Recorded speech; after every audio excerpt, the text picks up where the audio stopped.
On October 7th, Paradox uploaded a trailer to their YouTube channel simply titled Surviving the Aftermath Teaser.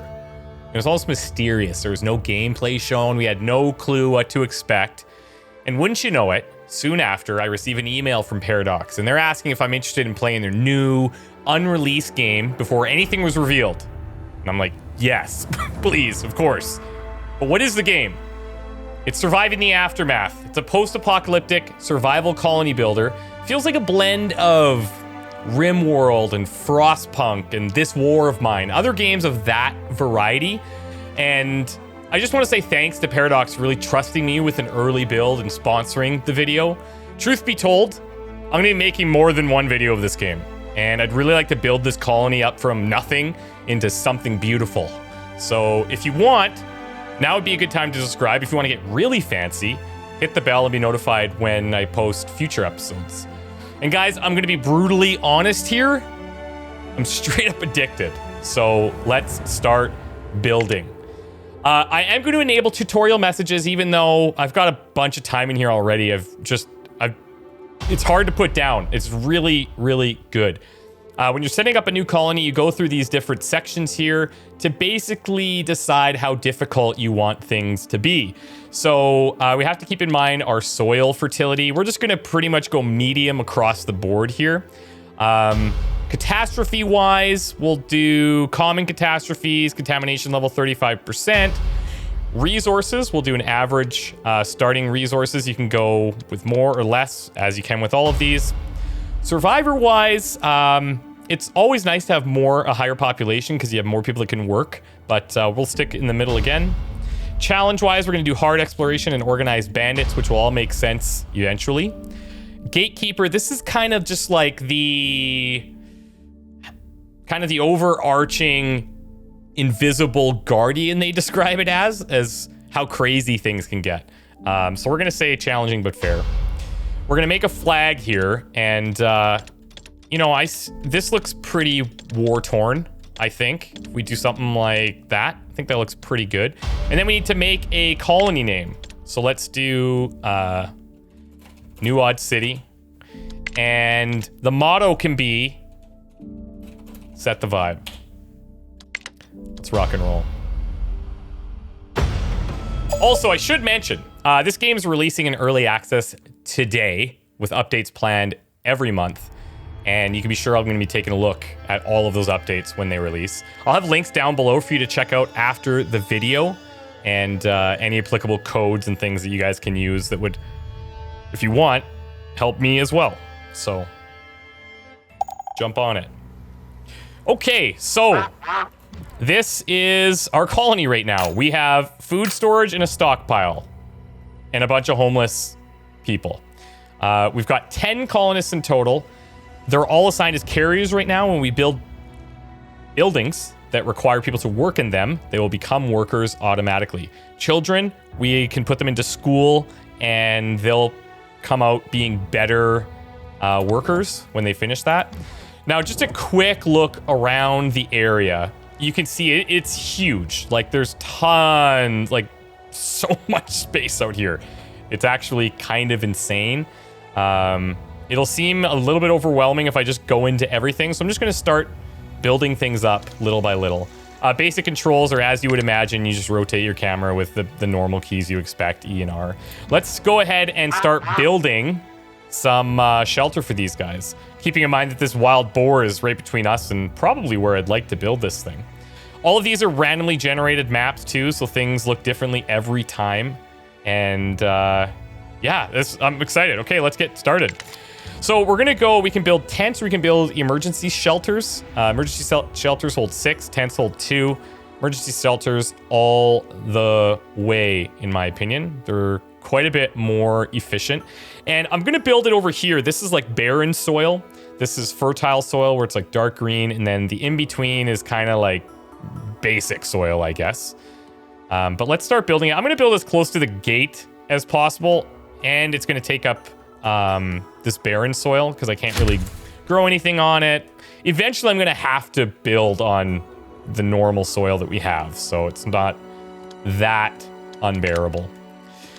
Okay, I'm actually going to build 2 of these because we have 7 people, So let's go ahead and get 2 of those going. Now, the way this works is people will automatically go and gather the supplies and then start building right away. So off they go. Now, we also need to be gathering these resources that are out here. And you can see we've got small concrete ruins. We've got planks all over the place. And those are pretty much the main things that we're going to be gathering from like a buildings perspective. There are metal deposits and I think plastic deposits. Yeah, here's plastic trash. And we have to use other buildings to actually get those materials and make them into things. So for now, we're going to move our work area. And let's just move it here. We can adjust the size by holding control and rotating a mouse wheel. We can even say, put it all on this. And then this way, when people aren't doing anything, they can go and gather this stuff. Now, if you assign people to buildings to work, they're not able to gather or do any construction. So it's something to keep in mind. So I've already gone ahead and built shelters here. This is just explaining how you can open the menu and you can rotate things with the R key, things like that.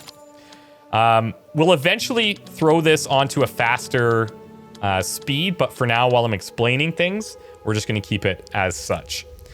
We also have other things in here that we can build. We can build warehouses, which are going to store things like tools, clothing, and meds, which are these things up here. We'll get into what those do a little bit later. Stockpile and food storage we already have. Similar to how we did the stockpile resource gathering, we can move a work area for the food storage to go and pick berries. I'm going to make a larger circle here. And these guys that are just kind of standing around, they should eventually go and start to pick some of these berries. Next, we also have food. So we can build trappers to get meat. We can build fishing huts to get fish. And we can plant fields to get vegetables, or eventually... The cool thing about this is eventually you get different seeds of different types of vegetables, or there's like soybeans, things like that. There's corn, there's wheat. And you can adjust your fields accordingly. Good timing. We need to build a water source. So if you notice up here, this kind of shows us where we're at for most of the things in the game. I say most because there's a couple of things later on that you're going to notice are not showing there that would be nice if they did. However, right now, we are consuming 10 water basically per tick is the way I like to think of it. We're not producing any water, so that's a bit of a problem, which means these guys are slowly drinking the water that we have in storage, which is only 120, as you can see. So we need to build a water well. Now, you can't build it on barren soil, and you don't want to be overlapping this circle with other water wells. So I'm just going to kind of throw this over in this tiny little area here, and we'll just make sure that we don't overlap with that. I'm going to go straight ahead and build a water tower somewhere close to it, like so. And what this will do is this will increase our storage capacity so that if anything happens to our water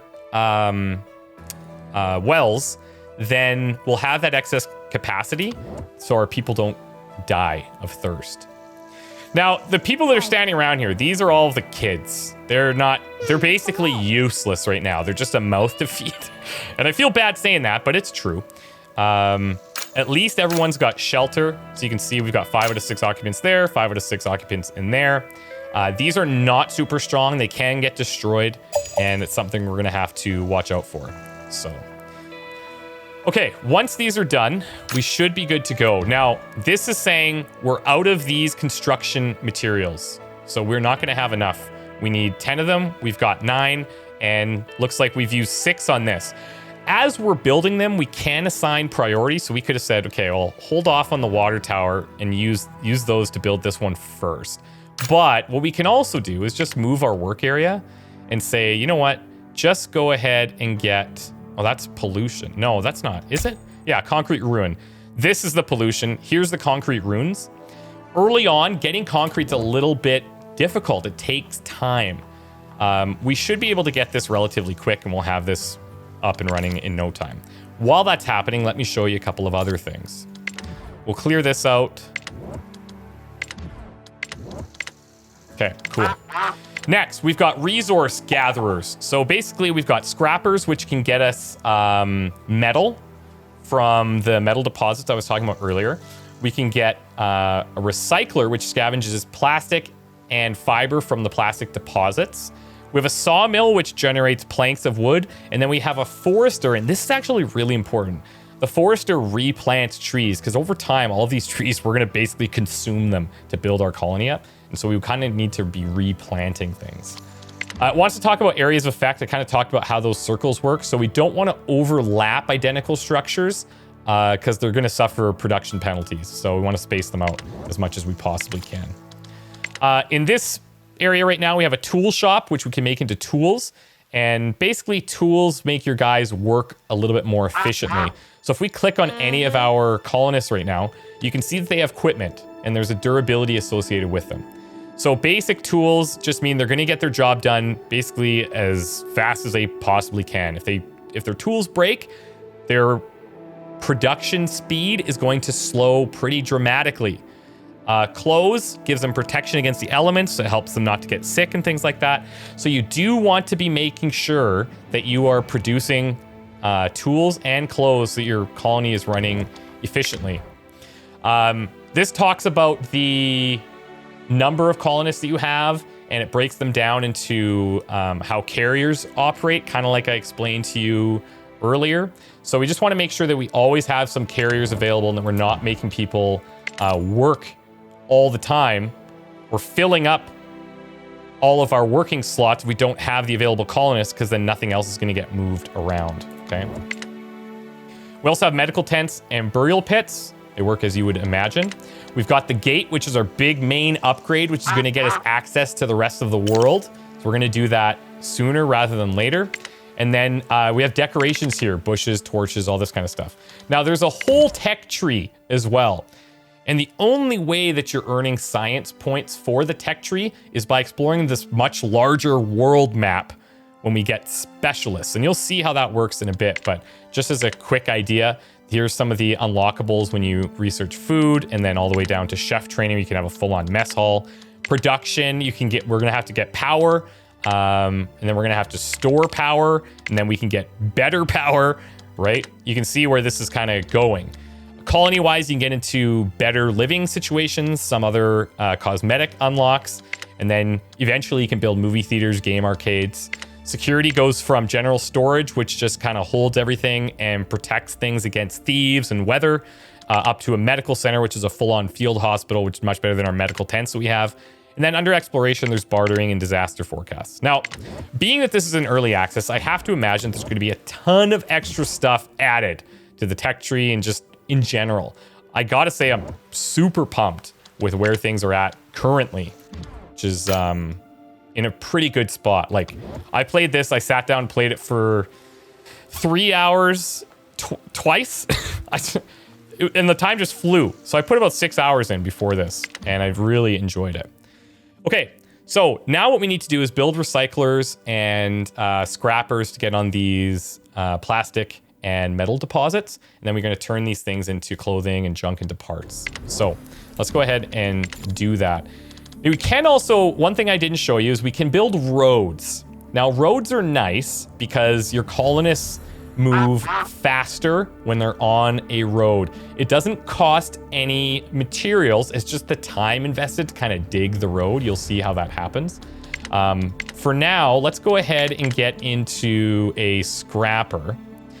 Let me see. First of all, let's look around here and find where these things are. So here's metal scrap, actually super close by. Very nice to see that. So let's put this down. You don't have to put this circle here. This can be moved after it's built. So you don't have to make sure that this is in the original starting circle. What I'll do is try to maybe build it along this map edge. This looks pretty good. I'm just looking because this is going to get rid of these trees, which I also kind of want to keep. But I'm also future planning here and thinking, well, maybe we can just have all of our residential stuff here. For now, you know what? This is fine. We can always remove these things and rebuild them and that kind of stuff later. And we can replant trees, so I'm not going to get too worked up about it.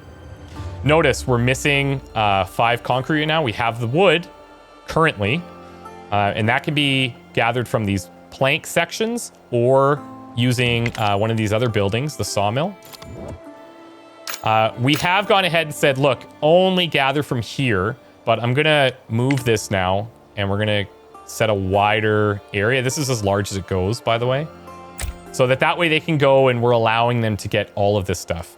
You can build additional stockpiles if you want to really specify smaller sections to go and run to, but I think this is pretty okay, to be fair.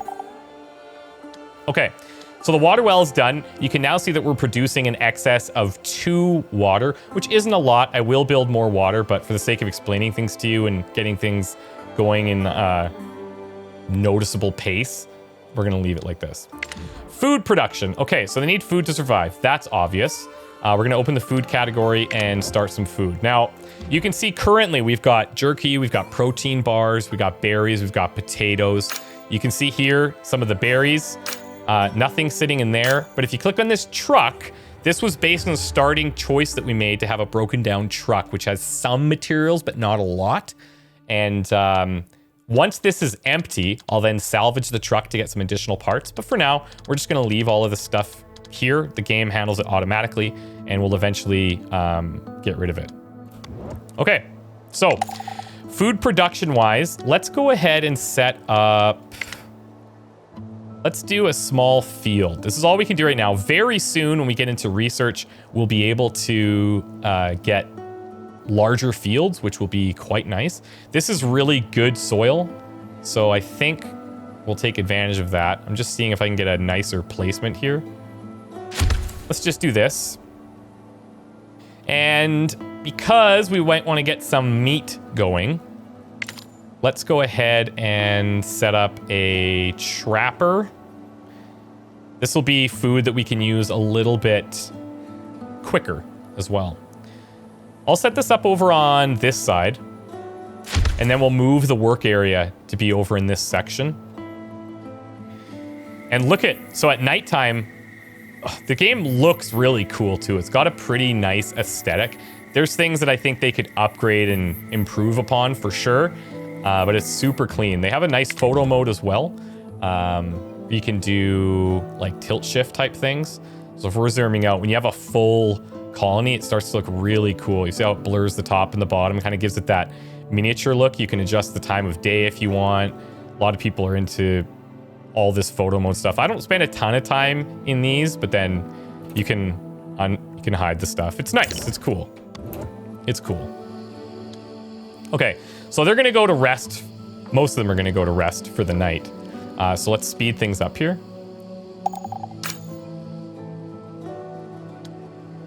And we're gonna get these notifications saying, hey, you don't have sufficient materials for the trapper, which we know, but we gotta wait because we are in the process of building the things required to get those materials. Just don't have them yet, but we will.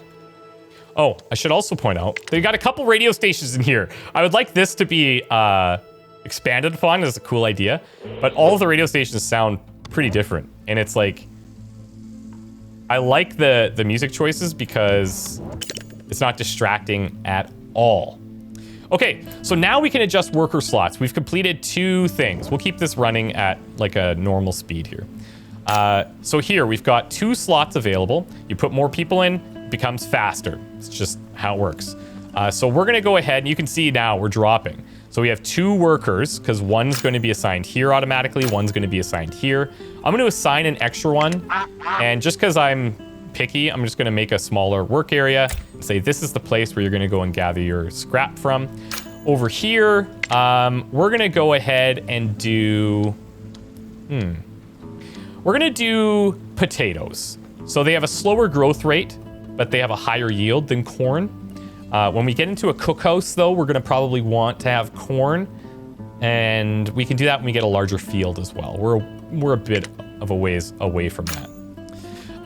What I'm going to do, even though we're not going to have the materials soon, I'm going to set up the gate to be built. So that's going to take, as you can see, a lot of wood, a lot of concrete, a lot of metal, and this plastic. So we're gonna need to get on some type of plastic refinement here. So there's plastic trash out there. Here we go. Not bad. we're going to set up all these buildings to happen. It's going to take some time, but you got to start somewhere.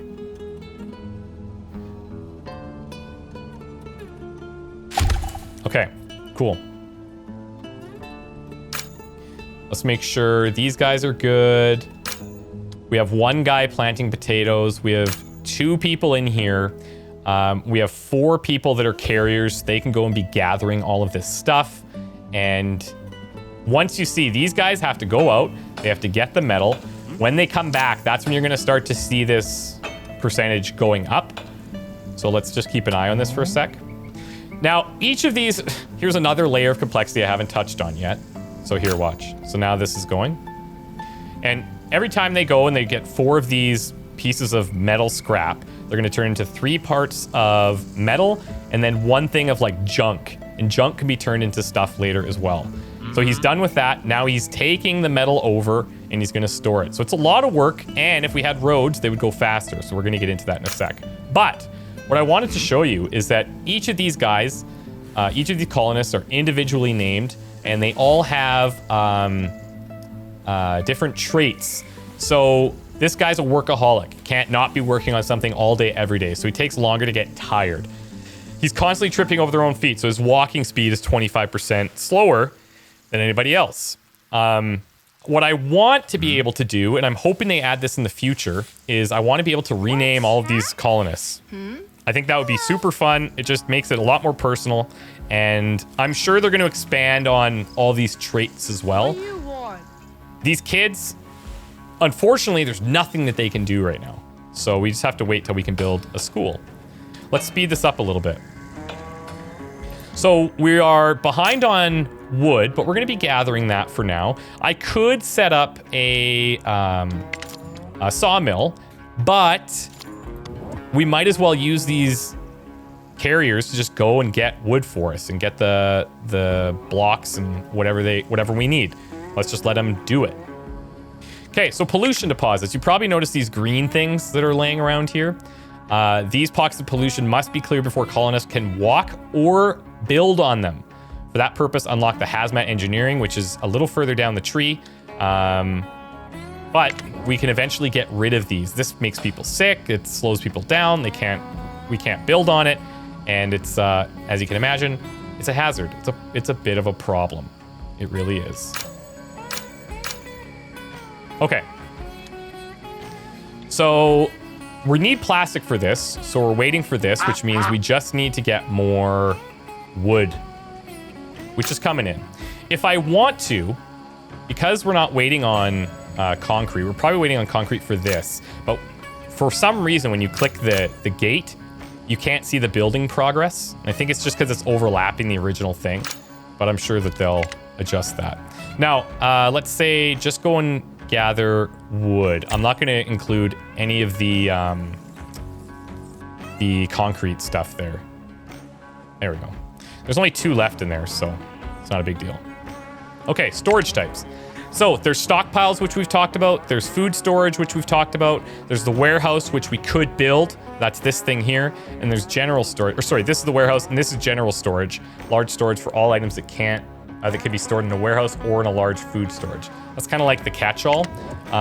But because we're a little bit behind on supplies right now, we need to give these guys some time to catch up. We're going to be running out of food relatively soon. So hopefully this recycler can come online. Then we'll be able to quickly produce some of the plastic, and then we'll be able to build the trapper. Talking about game speed, as I already showed you, it's just doing 1, 2, 3, and you can control it that way. What I'm hoping for is soon we'll be able to leave the area with specialists, and that really unlocks a whole other kind of meta game that we have to deal with in order to gather supplies, gather research points, so on and so forth. There's also a pretty cool, not a glossary, but basically like a help section that lists a ton of different things that all come up through normal gameplay. But if you want to come back and look at it, you can go, oh, what are the different soil types? Okay, so there's fertile, greenest, and loveliest of soils. There's normal, reasonably verdant soil. There's the barren soil, which we've seen, inhospitable and dry. And the dry starting condition alters the amount of soil types in their visuals, but you can still find fertile areas even there. So there you go. Now, it will notify us.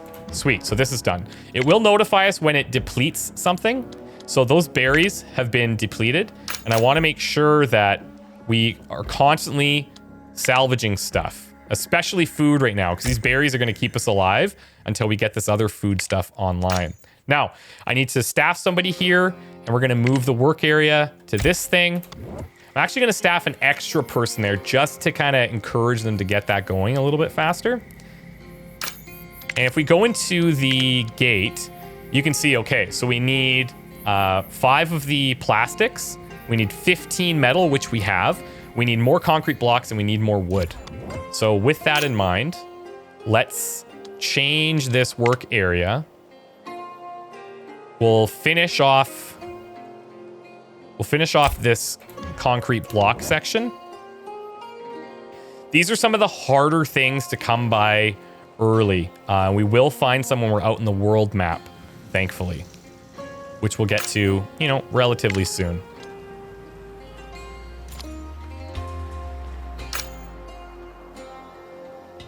So same thing as over on the metal side. These guys are going out, they're doing the chop here, they bring it back, and then they start to process it.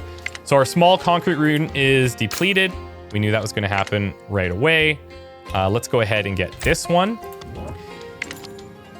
And I don't want to build roads just yet, because it's going to take these guys that are only doing building and hauling right now to go and start building this road. And I don't want them doing that at the moment.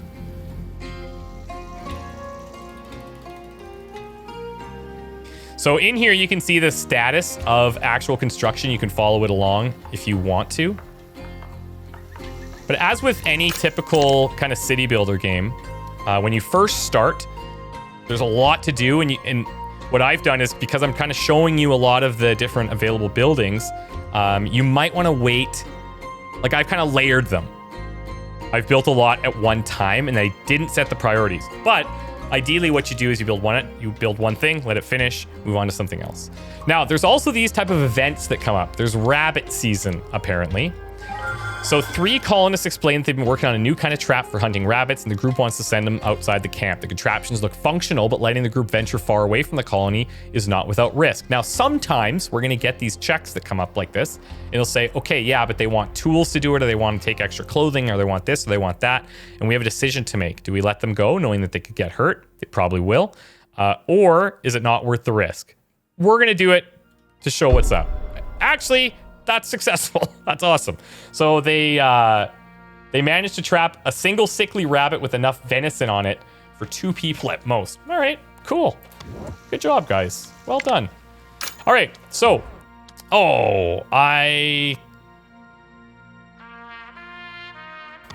yeah, this is fine.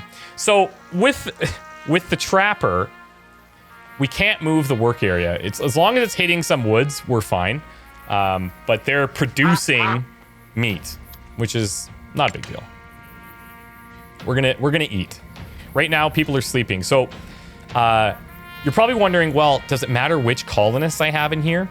The game does put the best person that it thinks, the person that it thinks is the best for the job, into that job. And if we look at her right now, what is she doing? She's at home. It's nighttime. People are sleeping. We are starting to get low on food. We still have berries, so it's not the end of the world. Colonist Natalie is now infected. So notice, she's like working in this area. She's infected. That's a problem. So we're gonna have to start building a medical tent. So let's set up a medical tent over here. Injuries and other conditions. So, one of your colonists is injured. Injuries and other conditions can be healed by a medic. Build a medic's tent and have it staffed to treat this injury as soon as possible. Conditions cause health loss and other negative effects if left untreated. Medicine helps with the injured condition, iodine pills with radiation sickness, and antibiotics with infection. All things that we're going to learn about a little bit later. But what this means is we need to get this up and built soon so that we can help her not to die. That would be nice. Okay, so food's coming in. We are producing 17 food, consuming 8. This takes into account things that we're currently growing, the berries, the trapper. We should be okay, but we would like to have it a lot higher, and we will. Now, one thing I'm a little unsure about is, and I've been experimenting with it a little bit, but do I need to have somebody staffed here while things are just growing? And I think from what I've noticed that the harvest is a little bit higher if we have somebody staffed there while things are growing. Okay, colonist wants to talk. Something about a landfill. Here's a good option, or a good example of what I was talking about. 2 colonists approach you with sparkling eyes. An old landfill has been found, probably by the stench. It's not too far from here, although the smell is absolutely awful. It might have kept scavengers away from there until now, and valuable stuff might still lie among the waste. An expedition might prove lucrative, but most definitely dangerous without any equipment. Extra layer of clothing and set of tools will go a long way. So we're gonna say, yeah, you know what? Go ahead and do it. Nice, actually. So you smell them before you see anything. A pile of garbage in a vague shape of humanoid approaches the gate and shouts, "Great success." The landfill was indeed left untouched, and the loot was well worth the effort once it's been properly washed and rinsed. So we lost those 2 tools and 2 clothing that we approved, but we got 11 plastic and 7 components. Now, components, these are used to build advanced buildings. We will definitely need these. That's a really good find, but also just finding that plastic was super, super cool. So we are low on clothes, as you can tell. That's going to become a problem because their durability, 65%, most people should be around that because we all started the same. So we are going to need to get a tailor up and running soon. Very soon. Okay, so this is only salvaging this concrete right now. We need this to open up and get some of the wood necessary. And what I might do is I'm going to slow down production over here. We have a ton of metal right now.